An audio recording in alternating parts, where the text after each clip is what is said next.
Hello, we will begin the 9th lecture on missiology.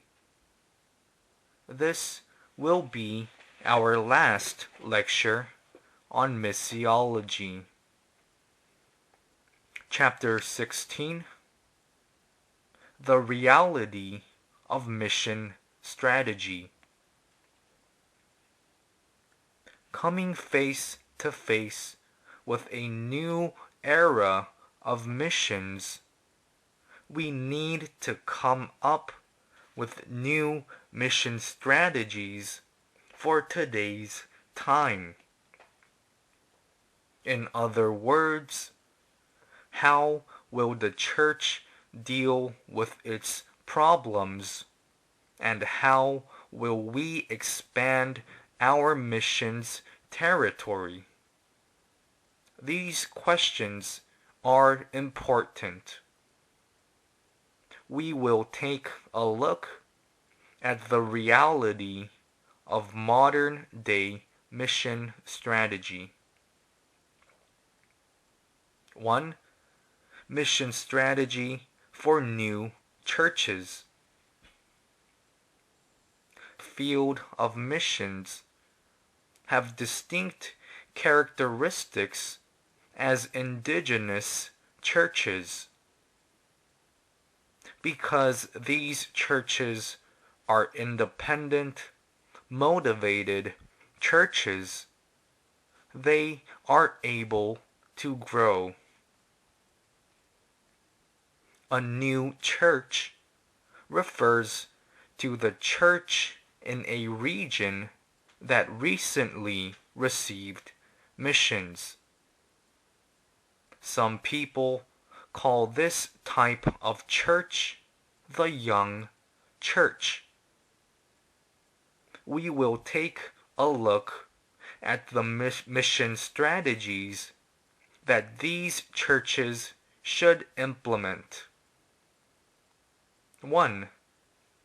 Strategies for becoming a mature church. The purpose of missions is to have the churches built by missionaries mature. Then what kind of church is a mature church? A mature church is autonomous and self-operating. These three qualities make up a mature church. A mature church also looks after itself, helps its neighbors, and adapts to culture. First, the autonomous church. In order to become a mature church, a church must set a mission strategy that makes it an autonomous church. This means the church becomes a mature church that can handle its own problems. A mature church is a well-coordinated church.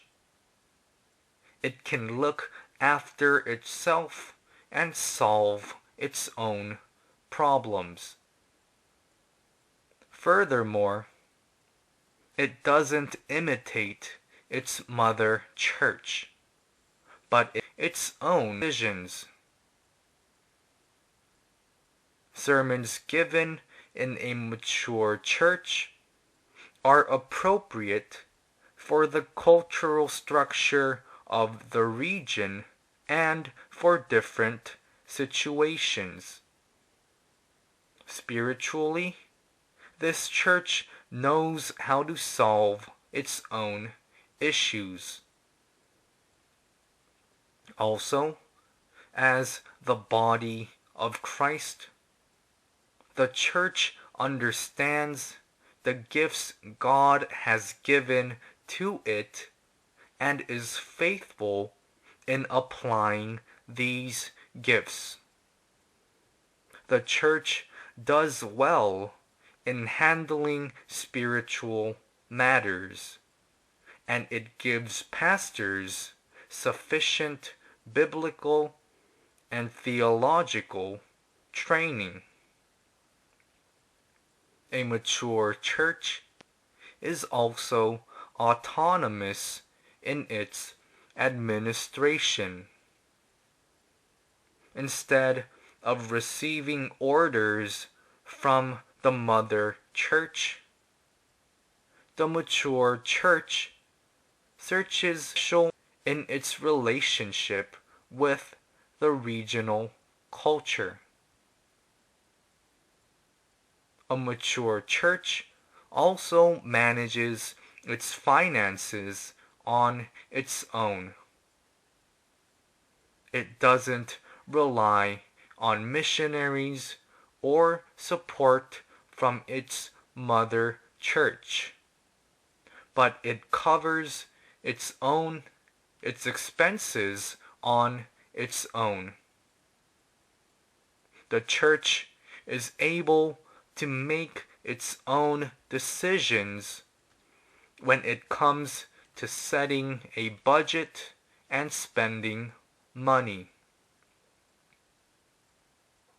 Second, a mature church is a church that cares for its neighbors. This church isn't self-centered, but it overcomes its shortcomings to lend a helping hand to its neighbors. A mature church doesn't focus only on itself, but it cares and for society. Its actions are based on love for its neighbors. Mature churches start programs for their neighbors and plan accordingly. They find ways to preach the gospel to unbelievers in their surroundings, creating programs to achieve this purpose. Third, a mature church is a church that adapts to culture. Churches must adapt to the cultural background of the region, and they must work to find ways of delivering the gospel to the residents of the area. 2. The relationship between new churches and missions agencies. When new churches grow more mature, missions lose their role. New churches must work for mission purposes. As the Bible teaches us, the purpose of missions is to make disciples.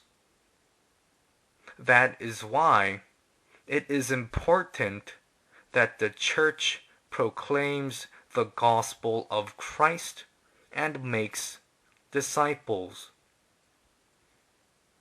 In order to meet these goals, churches and missions agencies must work together, not be in conflict with one another.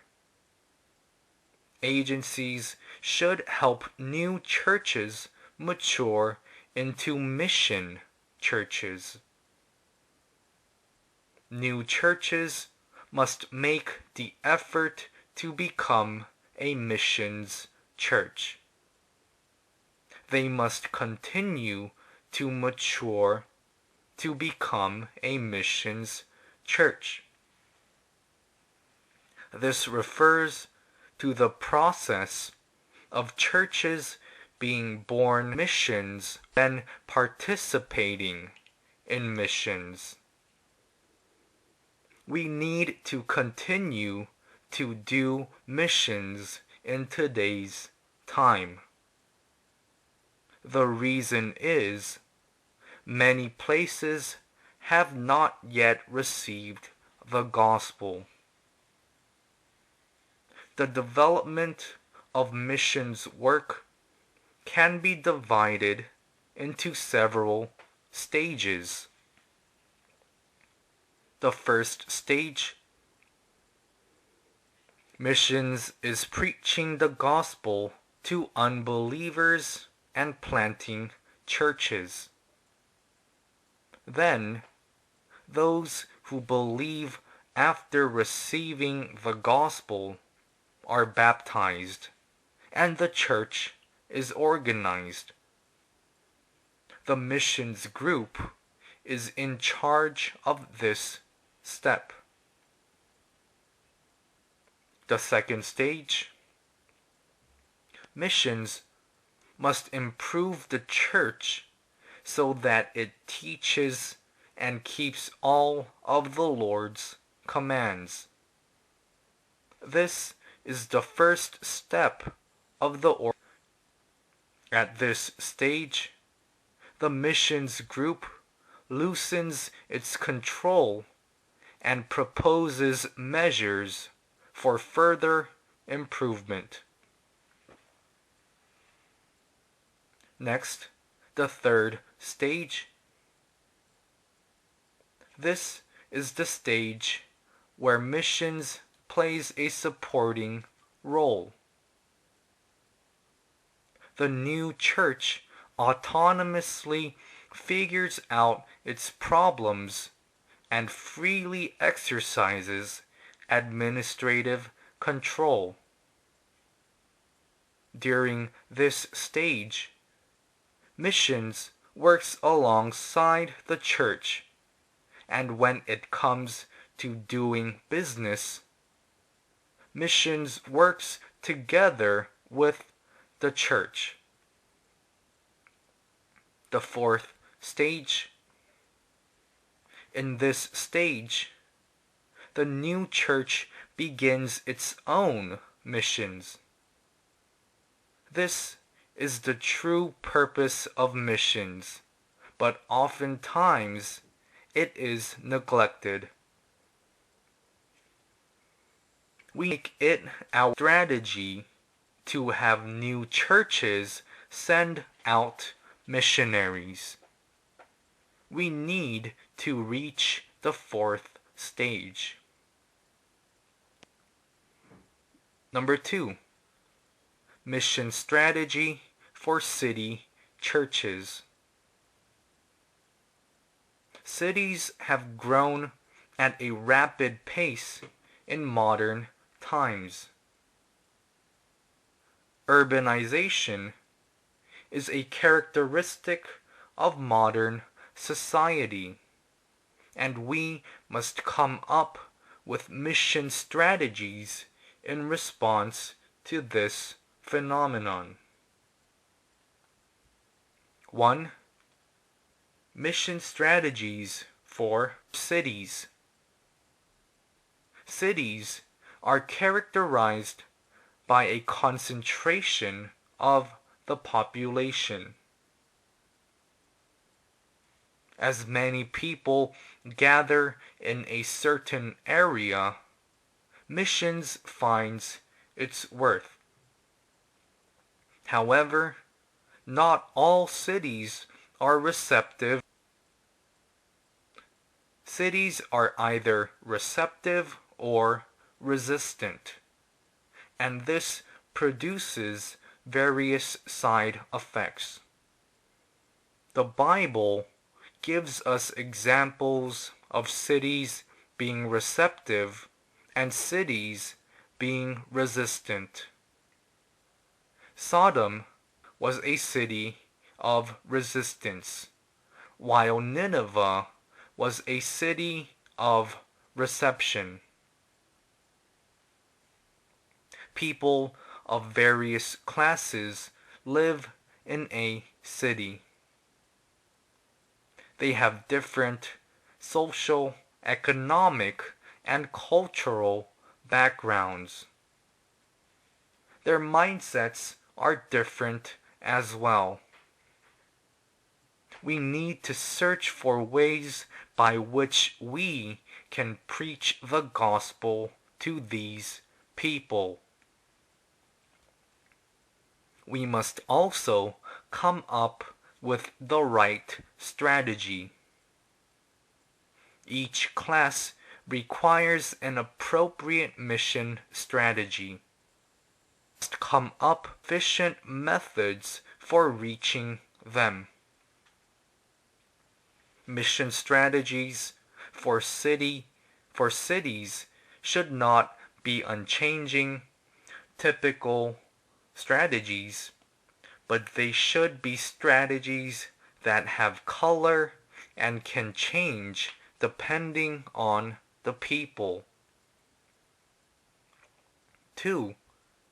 The types of city churches. City churches are diverse. Each church has its own denomination, regional characteristics, and operation procedures. Let's take a look at the diversity of these churches. First, the church at the heart of the city.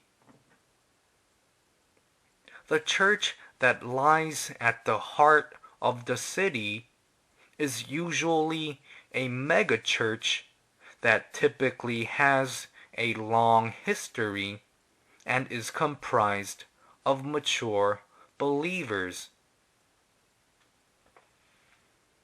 This church is made up of people who live in the city, but people who move from the countryside to the city also make up a large share. Second, we have the shopping center church. This newly formed church is a result of society's economic changes. Typically, lower class people attend this church, but there is a strong passion for growth and the church is effective. Third, we have the suburban church. One characteristic of this church is the church members are concentrated in the church's vicinity.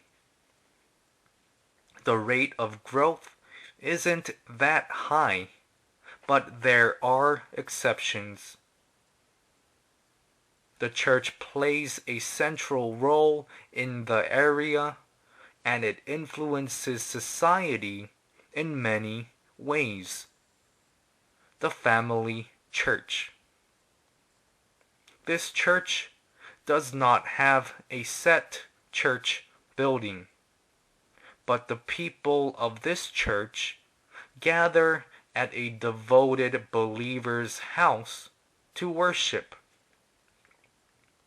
When this church grows, it finds a separate building and begins to take shape and grow as a church.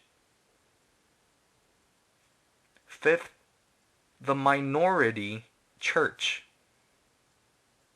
The minority church is a church for people who come from different cultures.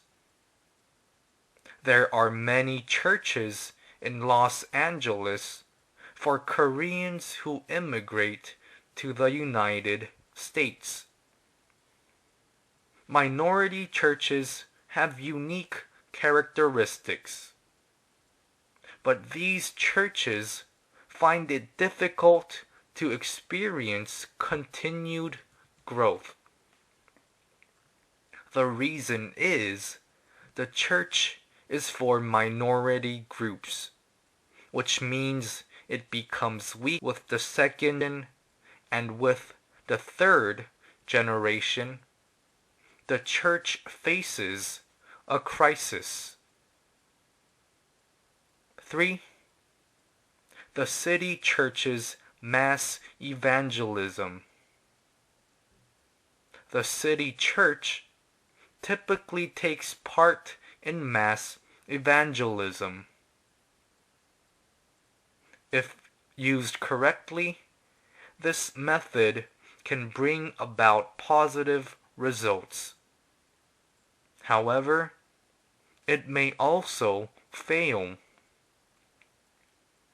In order to do mass evangelism, the city church must come up with different evangelism methods.